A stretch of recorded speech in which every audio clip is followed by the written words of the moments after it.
Welcome to the podcast where we take a deep dive into the stories behind construction business leaders. We will share how they got started, how they found success, and the lessons learned along the way. I'm your host, Eric Fortenberry. Welcome to Builder Stories.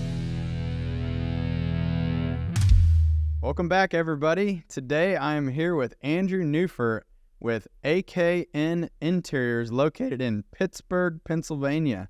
How you doing, Andrew? I'm great. How are you? Doing good. Excited to have you on Builder Stories. So why don't you give us a little bit of background? Tell us, what is AKN? What do you guys do? How did you get into construction to begin with? Give us the full backstory, man.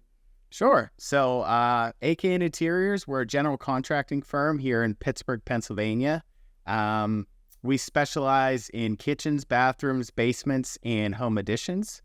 Let's see. How did I get into construction? So, it started as a job in high school, working in the summers. My dad and my grandpa would have me helping out with stuff around the house. And, that continued on into college. I went to Mercyhurst University in Erie, Pennsylvania for finance. And once school was over, I did the whole get a job with your degree thing, moved to Pittsburgh, Pennsylvania. And very quickly realized that I was not cut out to work in banking or in an office. So, I went back to what I knew as a fallback at the time, being 22, 23 years old, went back to construction. And, I think probably 25, 26, I started looking around and realizing that I was the youngest person by far on every job site.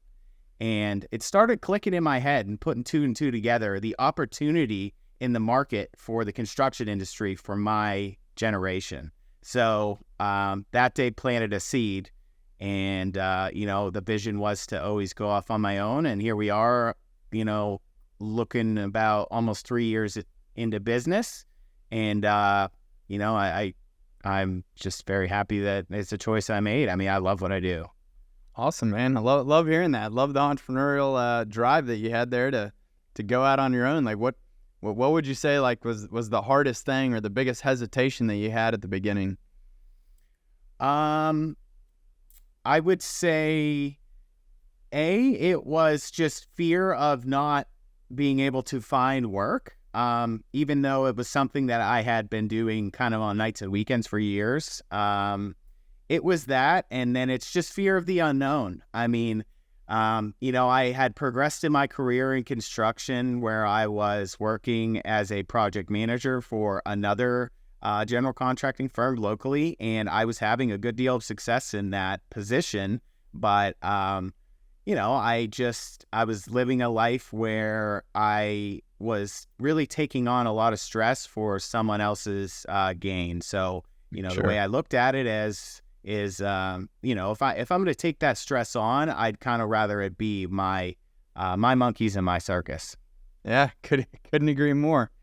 That's totally true, man. I also in my first banking job felt like I was working way too hard for somebody else, and if I was going to put in this many hours, might as well be working for myself. And that led me to start my first company as well. So I can very much relate to that. Uh-huh. What I'm curious, what was your first job and how did you get it? So my first job on my own, I remodeled a bathroom for a painter that I had worked for many years. It was actually in his own personal house. That was the only job I had booked when I went off on my own. It was maybe a 2 or 3 week job. I had maybe 1 month's worth of bills saved up in the bank, and a can-do spirit. Yeah, that's about it.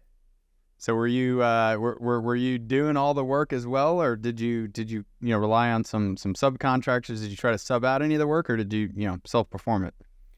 In the beginning, I self-performed everything. I'm a carpenter by trade, so I know my way around a job site. But probably up until about a year ago, I'd say, is when I really started bringing help on. And that's really helps things move in a forward direction. Sure. This year especially, we've really gained a solid footing. Now as I stand, I have 4 employees. I also have a lot of subcontractors that do a lot of our, mechanical trades, really anything at this point, honestly. I mean, we could subcontract a whole project.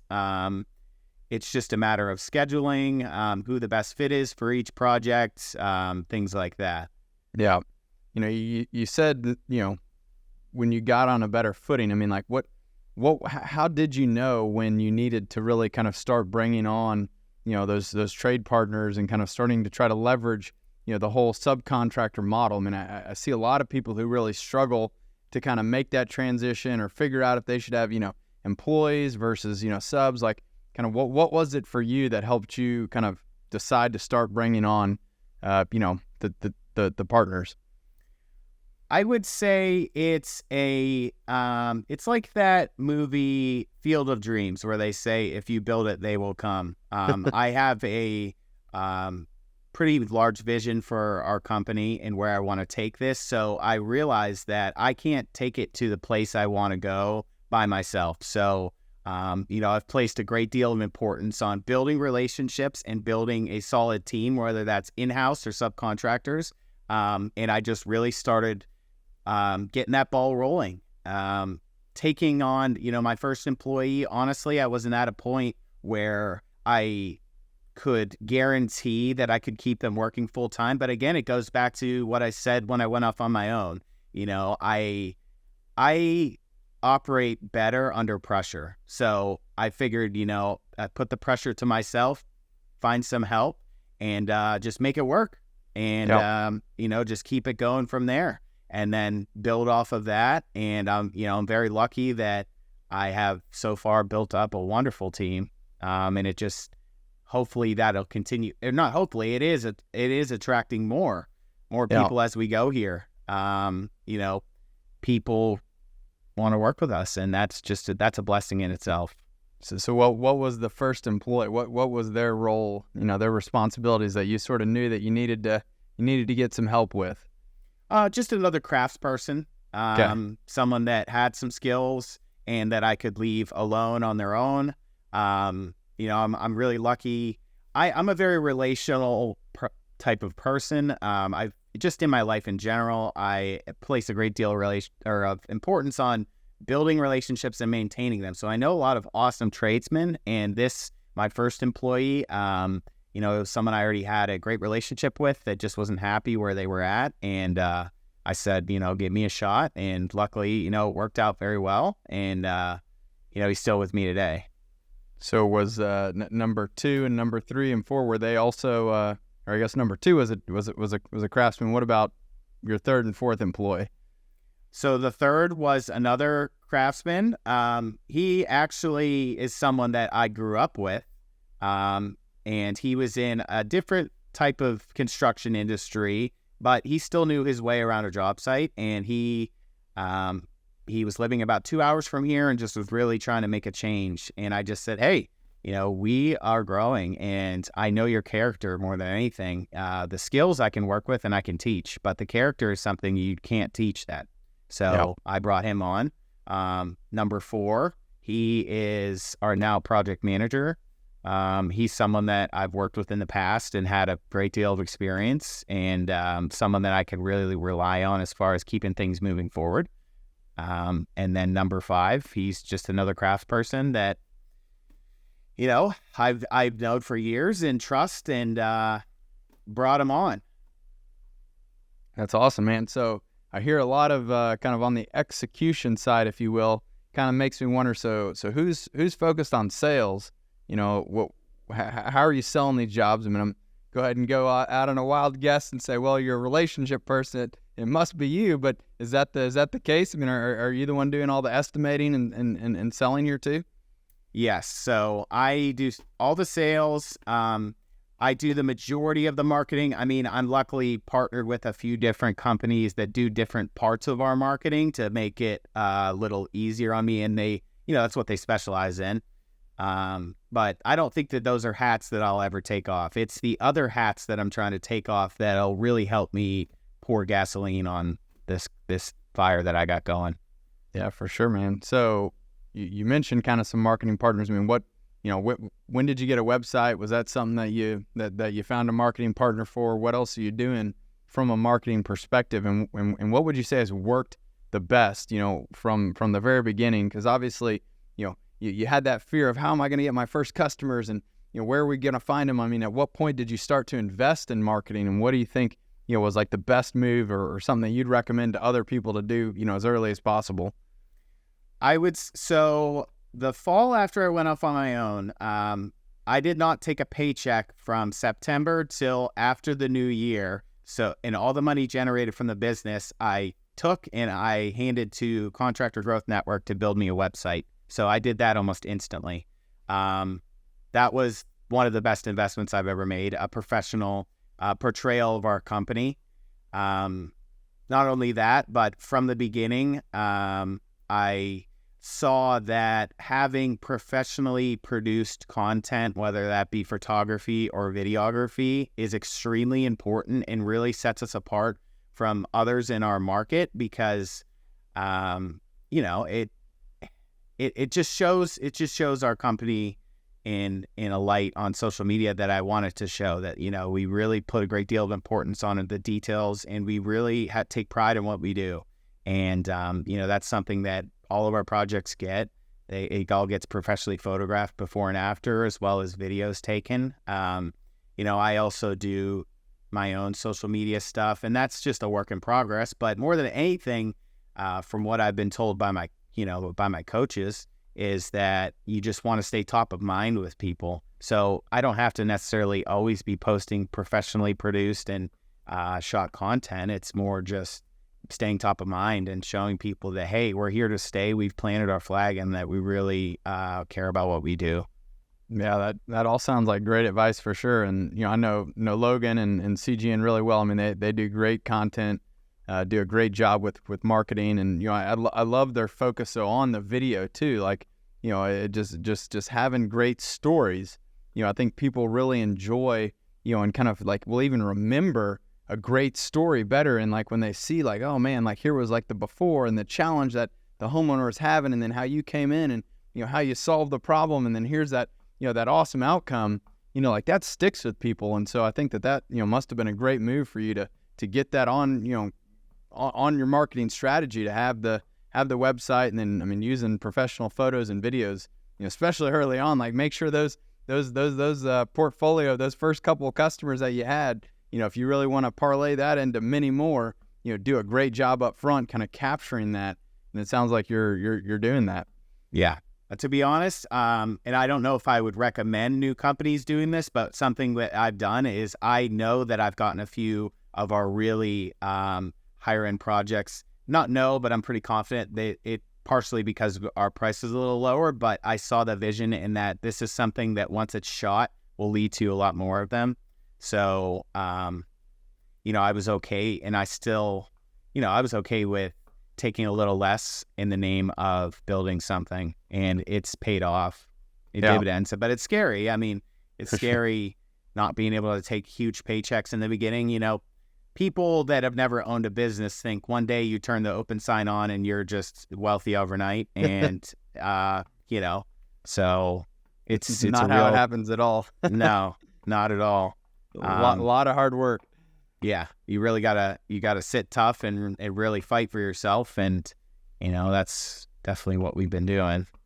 Yeah, and I can totally appreciate too the importance of just like trying to have that consistency in your social, in posting online and kind of on the different platforms. I mean, that is often the thing that probably gets pushed aside the most. A lot of people think, oh, like everything else is more important, and it's easy to kind of just sort of forget about that social presence. But it's like just having that consistency, it's so key, so that all of your prospects, and even the social platforms, they know that you're not just going to kind of be a fly by night and just kind of post one thing and disappear. Like if you really want them to keep showing your content, they need to know that you're going to kind of keep creating it and producing it for them.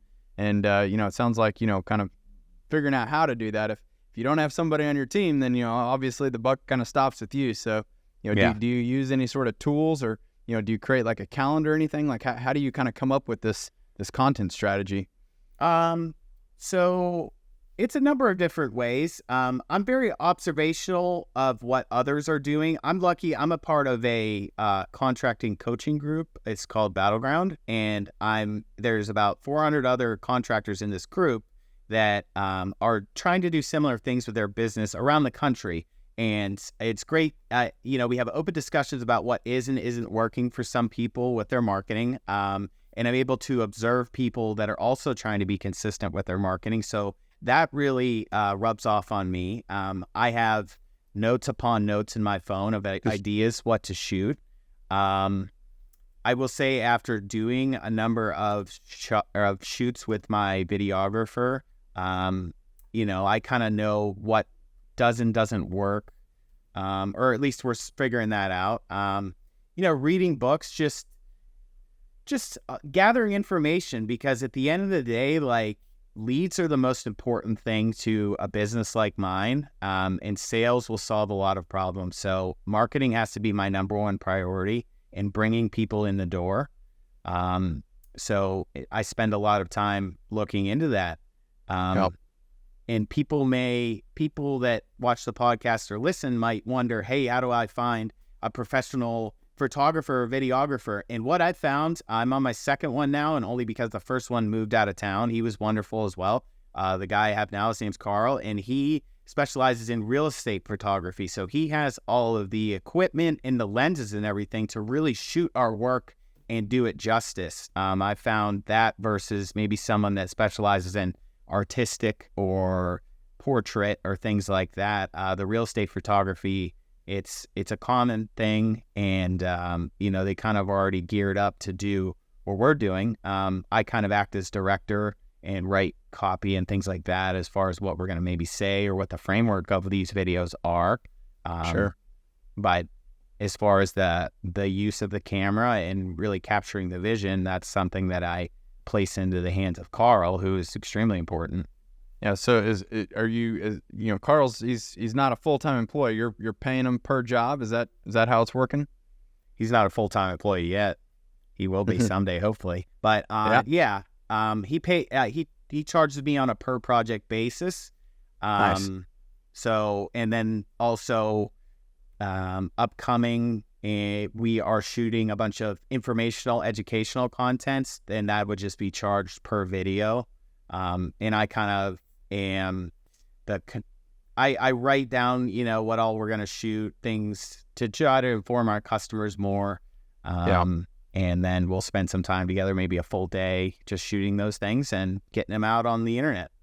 Yeah. Well, I go on all day about the value of having a videographer on staff, but at the end of the day, I know that, you got to make sure that you're of the scale where you can afford it. Right. You got to be able to have, kind of the ability to hire and really build out a marketing team, before you get to that point. So I like how, though, that you didn't use that as an excuse to not invest in video and be able to leverage video to help you, get that next customer. And so, again, that's great advice for everyone out there to find somebody local who you can start off, on a project by project basis, and, with the goal of hopefully one day being able to bring them on. And if business goes great, maybe it's sooner rather than later. But it's definitely a great strategy for sure. Cause again, I think the majority of the web is moving towards video. It's what people want and consume the most. And so you got to be there showing up with that. And, again, when you create one awesome video, you can often take that and cut that up into several, more pieces of content that you can use over and over and over again. So it's certainly not just a one-time, one thing that you get out of it. You want to kind of look for those reels and those shorter clips that you can create and pull out and use as testimonials and things like that. Yeah. Do you, when you go into these projects, do you ask the customer, or do you kind of include would you be willing to, let me record content? Like, could we use this as a showcase project? Like, I'd like your permission to, to get the before, the during, the after. Like, is that something that's kind of discussed, or is this more like hey, this project went awesome, I want to come in kind of after the fact and do that recording? We get out ahead of it. So I have all of our projects get full design packages as well. So I have an interior designer that works with us, and we stay out ahead of that. And we just mention, like, hey, this is a once in a lifetime type of project, because that's mostly what we do. Usually something where people have been saving forever to do it, and we just mentioned, hey, this is a big investment of your time and your finances, and we would love to be able to show that off to people. And the cool thing is that as we've gone along here, we've actually been starting projects, and they're like, hey, when are you guys coming to shoot the beginning of this? When are you guys going to shoot the end of this project? Things like that. And it was just so gratifying to just hear, because that means people are actually watching what we do. And not only that, like, I've showed up at people's houses, and there's a sense of comfortability with people because they've seen my face a million times. I mean, I'm all in on our business, and I'm on the internet posting my face, talking all the time. So when people call, they already know who they're going to be talking to. I mean, I think too, if they feel like, oh man, like he takes enough pride and cares enough about this project that he wants to record it and create, and showcase it, like, that tells me as the homeowner, like, man, like, I know he's going to do a great job because he's going to be showing the rest of the world what he did. I mean, that would give me even more confidence to want to hire you, or or any other contractor that came up and said, hey, like, I want to make sure that this is like a flagship project for us, and we're going to bend over backwards and make sure we do the best job because we want to document it. I mean, I would love that. I would absolutely love that. That's a good point. I mean, I don't even think of it from that side, but yeah, that's cool to hear. Yeah, I remember hearing talk to this one contractor a while ago, and he he was telling me how he sometimes he would use that as kind of part of the the sell, saying, hey, look, I'm willing to give you a little bit of a discount if you let us come in and record and create all this content from it, but you gotta want to make sure you're okay with it, but like you got to know that, like, we're going to be very much incentivized to get this job done to the highest quality because we want to showcase it. And he said every single time they wanted to move forward with him, even when he was way higher price than everybody else, he's giving them a little bit of a discount, but again, it's just like they knew that he was going to, like, always put his best foot forward when everything's on camera, made a huge impact. Right. Yeah. I mean, it's another facet in the project sizes that we do. I mean, it's comfortability more than anything, I think, is the selling point with going with us or another company like us. Usually, I tell people when I'm staying in their house, usually when I'm in your house, you're making one of, if not the biggest financial decision you'll make this decade. So that just starts with, being very open book with our proposals through JobTread, and, filming everything and being very communicative and everything. But to your point, I mean, yeah, being able to put our stamp on that, hey, not only are we going to do our best job, but we're going to take professional photographs of all this work too. And we want to make sure it's 100%. Yeah, absolutely.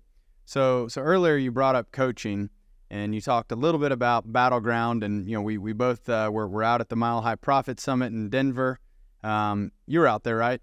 I had to leave the first. I missed you, but I was there. Yes, I had to come home early for an awards gala, but yeah, it was a great experience to see all of these contractors getting super excited, kind of getting great education, like again, just the hype of all these people coming together to focus on improving their business is like that always gets me super jazzed up. I mean, what can you tell us about why and what led you to decide to join the contractor fight and Battleground, and like how has that impacted you personally as well as your business? What would you say kind of the biggest takeaways have been from that, and where do you think it can continue to add value for you? I will say, first off, it was show me your friends, I'll show you your future. And I have some great local relationships with guys that are contractors, but I think they maybe just didn't have the same kind of vision I did, and I knew that there had to be somebody else like me out there. And at the end of last year, I decided to join Battleground, which is with the contractor fight. And one of the main reasons I even thought to get a coach is my mom owns a business, and her business really took off after she got coaching specific to her business. And so I said, hey, let's just see what happens. And I mean, it's affected not only my business, but my whole life. I'm surrounded by people, whether it's digitally, but it's on the phone and it's on the line, but people that are just trying to do better with their lives and better with themselves. It's not only just trying to progress in business. It's more just realizing that you have a choice every day. To wake up, you can either be a better version of yourself today, or you can be a worse version of yourself today.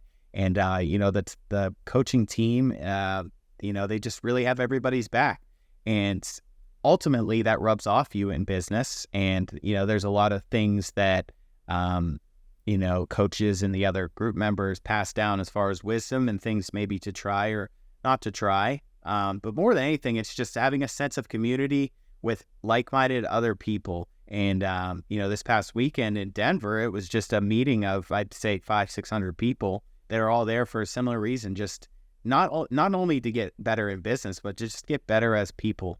Because at the end of the day, people buy from people. In the world we live in today, being human is getting taken away at an exponential rate.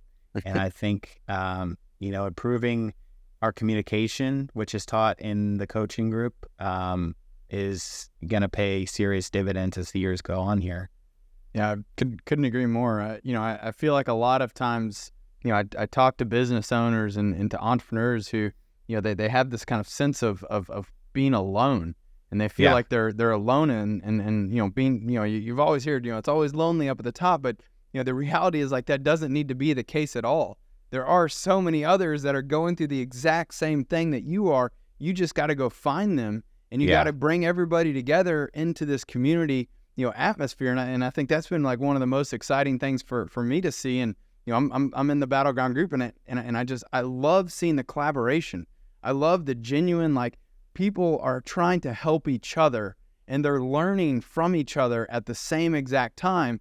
And to have those coaches and to have Tom Reber and everybody who's so actively engaged, like, I think that's what it's all about. Like, you got to have this abundance, mentality where, like, everybody can grow and can benefit from each other, and when you give to someone else, like, that also is helping you solidify, like, what and your learning and your knowledge. And, like, there's just so many, like, genuine kind of, like, just connections that keep happening every single day in that group. And then, when everybody comes together in Denver every year, which I'm definitely sad to hear it's the last year that they're going to be doing Mile High, but, like, it's just such a great atmosphere to everyone to be able to learn and share and grow from each other. And so it's awesome that you found that group. And, I really love their focus on, the role playing and practice is what it takes, to be prepared and to be able to execute every single day. A lot of people just kind of like think that, they can kind of show up at, some sort of a workshop or a lesson and just kind of listen, and then somehow it's just magically going to get implemented and just work for them. And that's not the case. Like, you have to be very proactive about implementation and about practicing and making sure that you're doing it right. And it takes a lot of reps to become very proficient at anything. And so I really love that approach that they have over there in the Battleground. Yeah, exactly. I mean, you have to really, especially owning a business, you really have to ask yourself, like, what's my priority? And if your priority is getting better and building a stronger business, like, it's something, like, to your point, you have to work on and you have to consistently work on. Where do you see you, where you said earlier, you got a big vision. So where do you want to see AKN, grow to, and where do you hope it, is in the next, 3, 5, even 10 years? I will say that,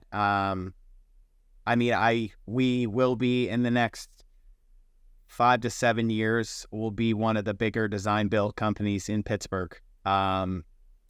Most, if not all, of my competition within 10 years will be retired. And, I just want to stay ahead of it. And I don't know if dominate is the right word. I just want to have a big part of opportunity to do a high number of volume of projects and projects that we want to do. And it goes back to your comment about an abundance mindset. Like, at least where we are, there's a lot of customers and a lot of people that, we can help. And it's just a matter of building the systems in the team to get there. And, I have started doing that. And as we go along here, it's going to happen, and it's very possible. It's a slow build. I think with the industry, construction as a whole, you have to be wary of getting too big too fast. I've seen that happen with others, and if you don't have the right people in place and the right systems in place, you can gross a lot, but you might end up, with nothing to show for it. Yeah, no, you're preaching my language now. But before we go to systems and process, though, I mean, can you tell us a little bit more? Like, what is your kind of your thoughts with the competition? I mean, it sounds like you said sounds like it's decently competitive there. You may have 10 or so people. I mean, are you seeing them bid on the same projects often? Like, how do you approach competition and when you're going into competitive situations? I mean, I don't ever know usually who I'm competing with on projects. I've known a few times that we have won it over somebody, and that's just customers reveal that. I try not to bring up any of our competition during our sales process. Also, how our sales process works is usually we're able to take them off the street and get them into our process early on, our design process, and usually that leads to us. It's either us or no one to do a project. And how does that work? So it's you're getting them into a design agreement. Is that kind of the premise here? It is. So it's either a design agreement or a pre-construction agreement. A design agreement, it is a collaboration between me and the interior design team that I work with primarily. Usually what we do is customers they'll call, and I'll speak with them over the phone about their hopes and dreams and get some great background information and kind of speak with them maybe about what investments on a project like that would cost.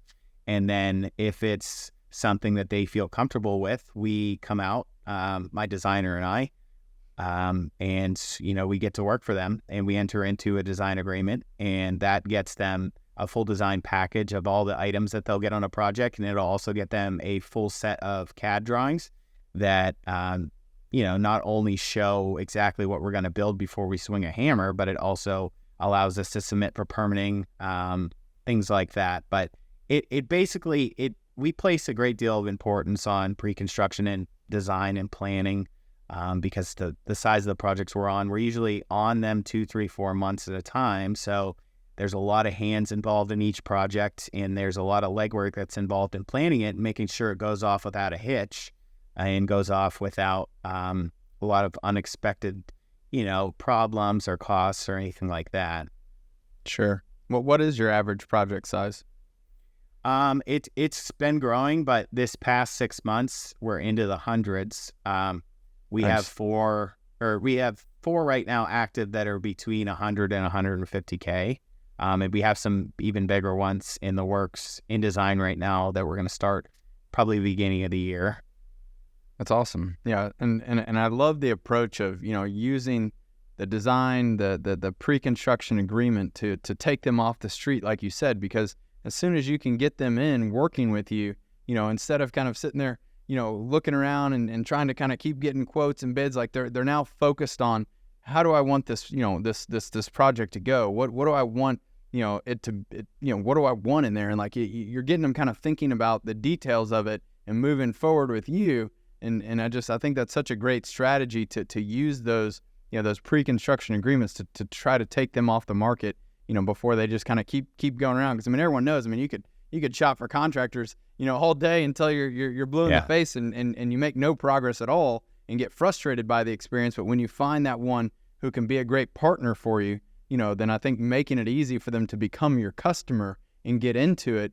Because oftentimes, when you're going to be spending $150,000, like there's going to be a lot of planning that needs to go into that and helping them feel comfortable to move forward with you. You gave them that first step, which is an easy step. It's something that they can kind of, just kind of slowly walk into before feeling like they're having to take this huge commitment and this much bigger contract, which you get to work through all the details. So I love that approach. I think it's a great strategy. I see it working all the time, and sounds like it's working for you as well.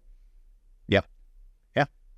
What would you say though? Why do you think homeowners are picking you? Like, what do you think? Like, are there a couple like kind of big differentiators or reasons why they select you? More than just price.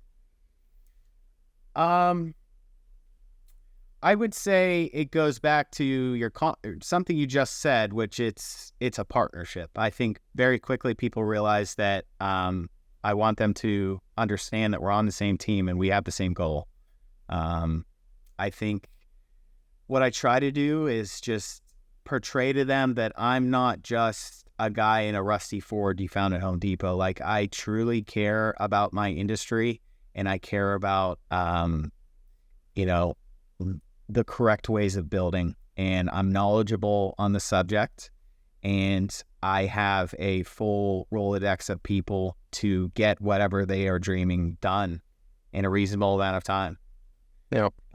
And I'm very open. I communicate well with them, communicate often with them, very detail oriented with what we show them, as is everyone in my team, especially the team planning projects. Jackie, the lead designer who does most of our work, her and I are two peas in a pod as far as levels of detail and communication and comfortability with customers. And I think, it just makes them feel like their best interests are in mind at all times. And sure. we follow through with that through the whole construction process as well. And my team does that. We're working inside of people's homes for months on end, and we truly try our absolute best to take care of it and make it as smooth as we possibly can. Yeah, that's great. So talk to me a little bit about, you mentioned systems earlier. I mean, how and obviously I know you're using JobTread, but like, how are you, conveying that, you are detail oriented, you are organized? Like, are you bringing up the fact that you're using JobTread and that you have kind of, a much more level of detail, a much more organization than most likely your competition out there? Like, do you use that in the sales process at all? I do. So if it's a bigger project, I'll actually bring my laptop out and I'll walk them through like a finished project. That's something I'm building on as we go here, as far as really using JobTread to its full capabilities. But yeah, I mean, that is something we use in the sales process now. And that's actually next week. I have a full day with my videographer. And one of the videos that we're going to be shooting is our use of JobTread and why that benefits our customers. And then throughout the estimating process, the proposals that they get, they're all broken down by scope, phase, things like that. And in as much detail as we can put into those, we can. Some contractors I've met over the years, they'll write renovate kitchen, and then they'll put the price tag underneath of it, and that's just what they send out. And I mean, some guys, they do great with that, not showing a ton of detail, but I want people to have a clearly laid out plan and a map of this project before we even step foot on it, and just to be very clear about what they're getting, because the more information, the better. How did you even decide that you needed a system to help you? I mean, I assume you didn't necessarily have that from day one. Before I went off on my own, the company I worked for used a different customer management software that I just saw that it really put everything into a nice package. And I knew that that's something, once I got to that point and had some employees and a lot of hands working on projects, the more centralized we could keep the information rather than all in my brain, the better. Yeah. And that's actually what I'm working on the next 6 months, is getting as much out of my brain and into JobTread as I can. Yeah, I definitely see a lot of entrepreneurs and business owners and leaders who, it's all up there, and they kind of sort of hit this wall where it's like, how do I scale if everything's in my head? And obviously people can't learn through osmosis, and they can't read your mind, and so it really does like come down to creating those systems, those processes, those SOPs, documenting as much as you possibly can. And And a lot of people feel like, well, I don't need to do that now. I'm a small company, or I don't have the time, or whatever it may be. But it's like, if you ever want to scale, that next employee that you bring on, the more that you can give them to show them how you operate the business and how things, should be run, it's going to just make that so much more seamless of a process and so much faster to get them onboarded, because you have started to take the time to document all of this.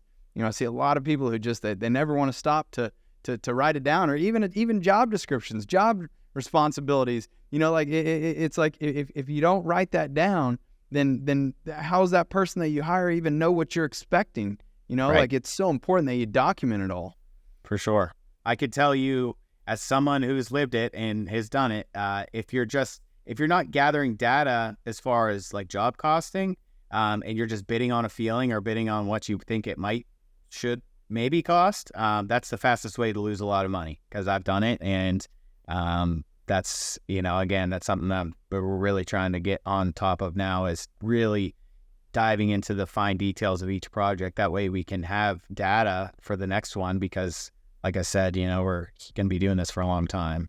Yeah, I can't tell you the number of people who try to tell me, that they don't have the time to job cost, or they don't know how to job cost, or it's not worth it, or whatever it may be. It's like, you're literally just flying blind. If you don't take the time to understand how you performed on any given job, then you could be making the same mistake over and over and over again. And, we did it. When I ran the construction company, where I built the first version of JobTread, I found, later, it was like 6 months later, every single job that we did for this in this one city, we did a bunch of kind of fence work. We were literally losing money. We lost 10 to 12% every single job.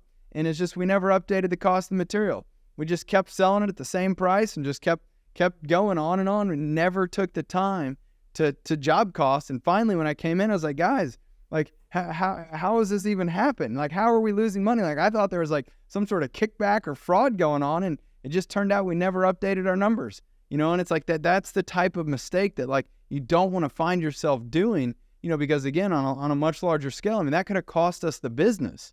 Yeah. And so I tell everyone, how can you afford to not do it?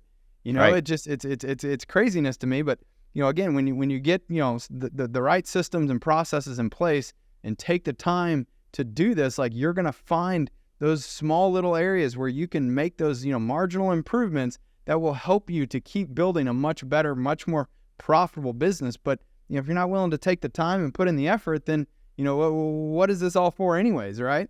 Right. And I think I like what you said there, marginal improvements, because it does feel daunting to start keeping track of everything. But, for myself, like, I'm just trying to do it little by little. And eventually, once you get, even 1% better every day, it's compounding interest, Yeah. And a lot of times, I mean, again, if you're only running one job at a time, it probably is a lot easier to kind of keep track of everything. But when you start running, multiple jobs at one time, and you got crews buying materials, all over the place, and you got laborers, and you got all these, that's when it really does, like, very quickly can have a tendency to become chaotic.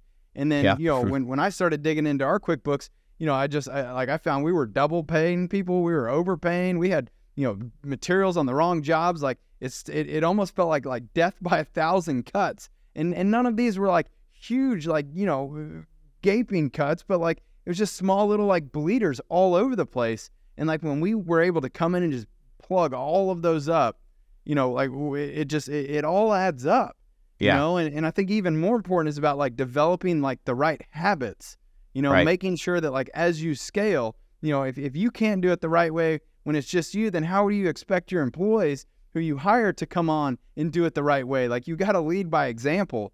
And, I think it's so important that people really try to, like, put more effort into doing the job costing. And then also, just at the end of every job, like, doing a performance review, sit down with your guys and say, hey, how did this job go? Like, what did we do great? What do we do not so great? Like, what can we improve on? If you don't take the time to do that, then, like, your people aren't going to continue to develop. They're just going to keep doing the same thing every single time. And you miss out on a huge opportunity to grow and improve your business. Right. Well, what does your job closeout process look like? Right now, that's the the review of the project is something that we're going to start implementing on the projects that we have going on right now. To be totally honest, my job costing has not been consistent at all up until the past couple months. We just started actually like starting new projects where I'm like, okay, from the beginning here, we're going to start keeping track of this stuff. Because to your point, I mean, it is chaotic when you have multiple jobs going on, multiple tens of thousands of if not hundreds of thousands of dollars in and out of your bank account every month, and you get caught. You're like, I don't know if I can buy this thing or make this investment here because yeah, there's a lot of money in and out, but like, I don't, how much is mine? I don't even know. And but what we've done to this point is we'll do a walkthrough with customers and go over the project, and we do have discussions about what we could and couldn't do better. But those are all things again that go into my head. And I remember all of these things, but we don't have it all written down. And that's one thing that we've been working on, a closeout process. Something I just wrote recently was a closeout questionnaire that we're going to be asking customers. Great. And the thought behind that is twofold. It's one, see where we can improve, but it's also going to have a list of questions that, like what were the most important things in finding a contractor and things like that. And my thought behind that is I'm going to begin to gather data to have more source of content material that we're going to be filming with the videographer, because I would love my website to be a showcase of recordings that we've made that are basically, it'll allow customers in our area, even if they're not, whether or not they're going to use us to build their projects, I want it to be a source of education for them. So that you know, okay, this is what drives a cost for a kitchen renovation, or this is how long it might take if you renovate 3 bathrooms in your house, or, you know, what's entailed in blah, blah, blah. You know what I mean? And I can think of these things to a point, but I don't see it from the other side of the coin. So I would love to get better insight from people that are fresh off of getting what they wanted in their project, and just kind of dig deep into why they decided to do a project like this, not just with me, but a project in general, and what kind of questions needed answered before they even made that decision. I love that. Do you also ask for the review? I do. It's something that I have now automated. So now once projects are finished, we just partnered up with the software that they just start sending that stuff out themselves. But I actually mentioned that in the beginning of the sales process. I say, hey, you know, we really want to deliver a 5-star experience. And if you don't mind, when the project's done, I would love to do a testimonial video, and I would love to get a Google review from you. And people, they're happy to do it. I mean, I think we have 40-ish 5-star reviews on Google, and we've gotten jobs because we were one of the higher rated companies in our area, even though we're just going to turn the corner on year 3, you know, not too long from now. You know, there's people that have been in business 30, 40 years that don't see the importance of that. But it's crazy. It's a whole new world now, you know? I mean, everybody looks at reviews, and it's just a great source to help them make a decision like this. Yeah.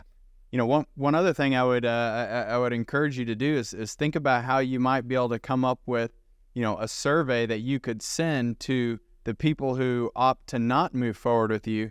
You know, maybe, you know, just offer, hey, I'll, you know, send you a $20, you know, Starbucks gift card if you'd be willing to take 5 minutes to give me your feedback about why you decided not to move forward with this project. You know, I think that there's so much like value that you can get from the people who decide not to hire you, you know, for whatever reason. And you might not even know the reason, but you'll be able to get that out of them.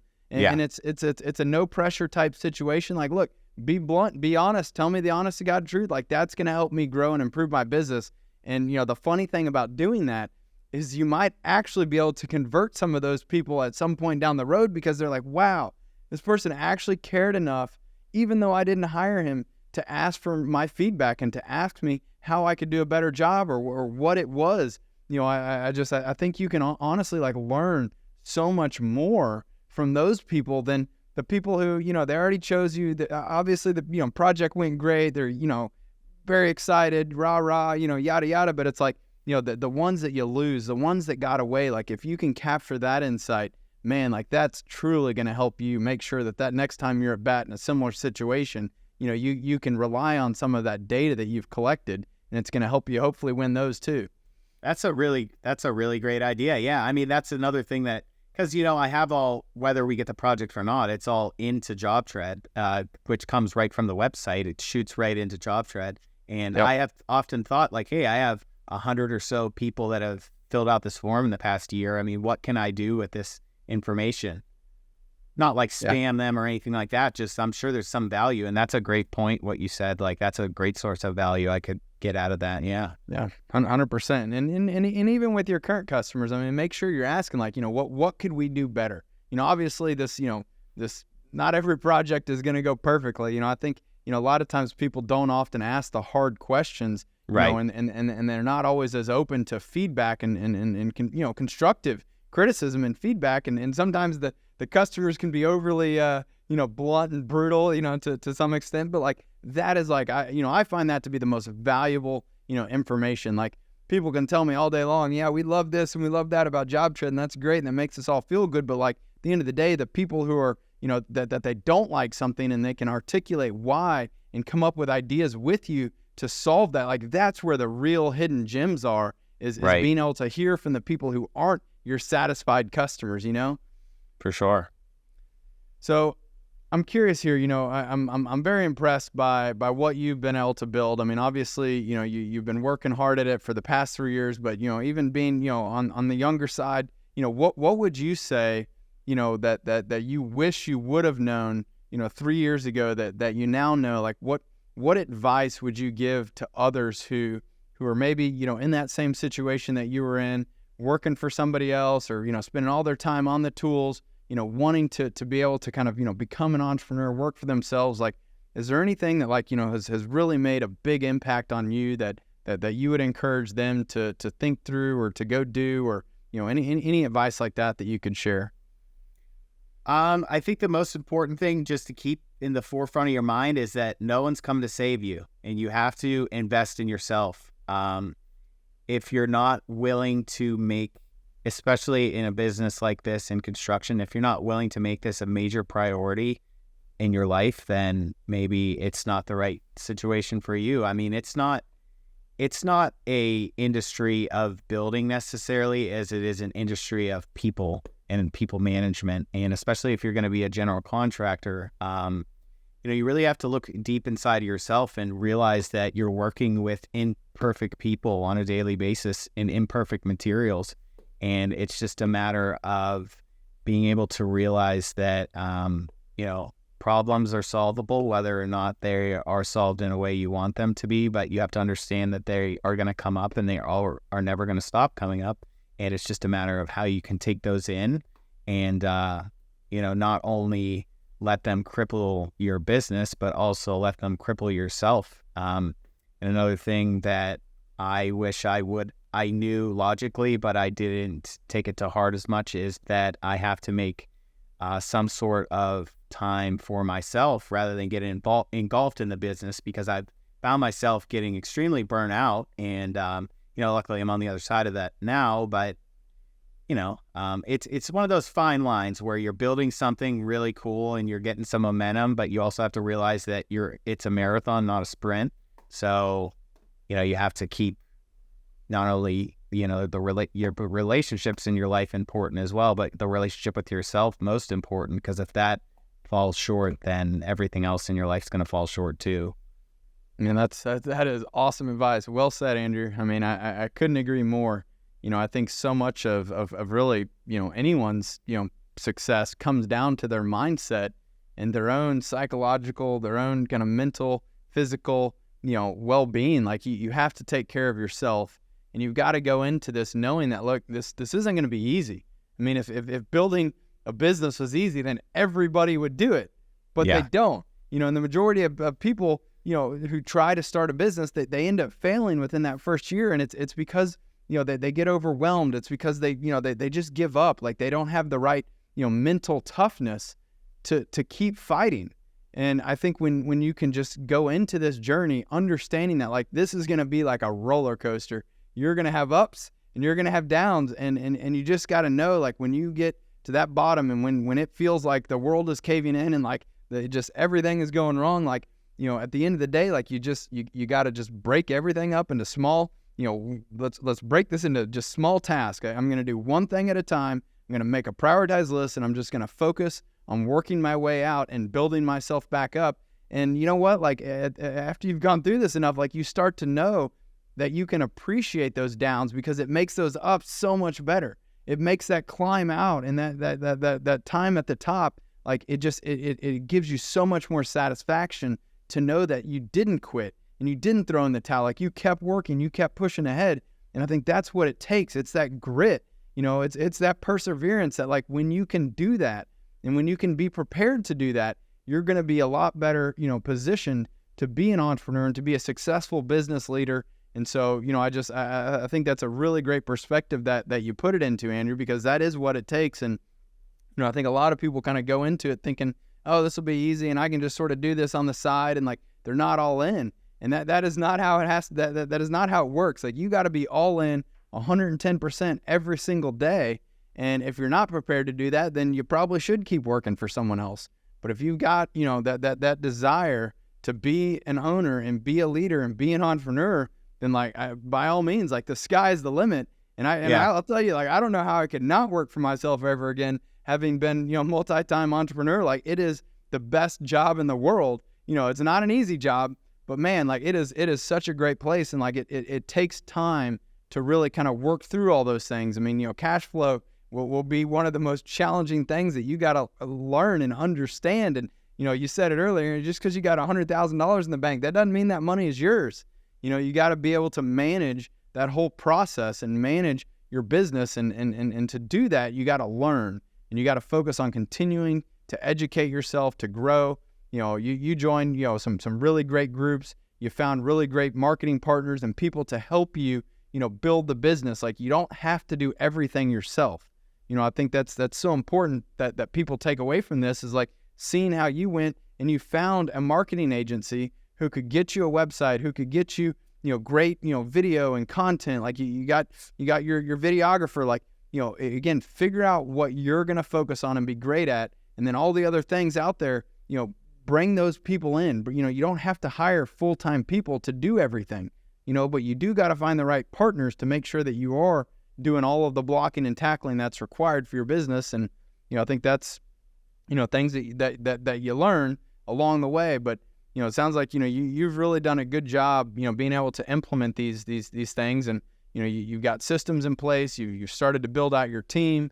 You got a great bench of trade partners, subcontractors that can help you keep scaling the business. And it sounds like you got a good vision and direction on where you want to go. And, I certainly hope that, you're dominating that Pittsburgh market, way before you even think you are. And I have a feeling you will be, just because I've already seen where you've grown. I know what you're doing. Every day, you're investing in yourself, and honest to God, like I believe that is what it takes to be successful. And I won't be, surprised at all when you are leading that market, before you know it. Thank you. Yeah. Well, man, Andrew, I appreciate you coming on. Really appreciate you sharing, your journey. And, obviously it's still early on. You still got a long way to go, but, it's exciting to see you having so much success early on, and I really love your passion like that comes through, just so clear, and your desire to build a great business. Like, I think that's one of the most exciting things here is that I have no doubt that you will continue to execute every single day, and it makes me excited. It gets my team, really excited to know that like, there are people out there that, that they're putting, the customers first. They're putting, doing the right thing, building the best business that they can. At the end of the day, I think that's what we need. And, a rising tide lifts all boats. And so, I just encourage you to stay true to your core values and your mission. I have no doubt you'll be very successful. And I can't wait to see what the future holds for you, Andrew. Thank you very much. Awesome. Well, thanks again for coming on. Thanks for joining us for this episode of Builder Stories. We hope you enjoyed the conversation and gained valuable insights that can help you in your journey along the way. Don't forget to subscribe to the show and leave us a review. And as always, if you or someone you know has a story to share, please contact us at builderstories.com. We'd love to hear from you. I'm Eric Fortenberry, and remember, every builder has a unique story. Keep building yours.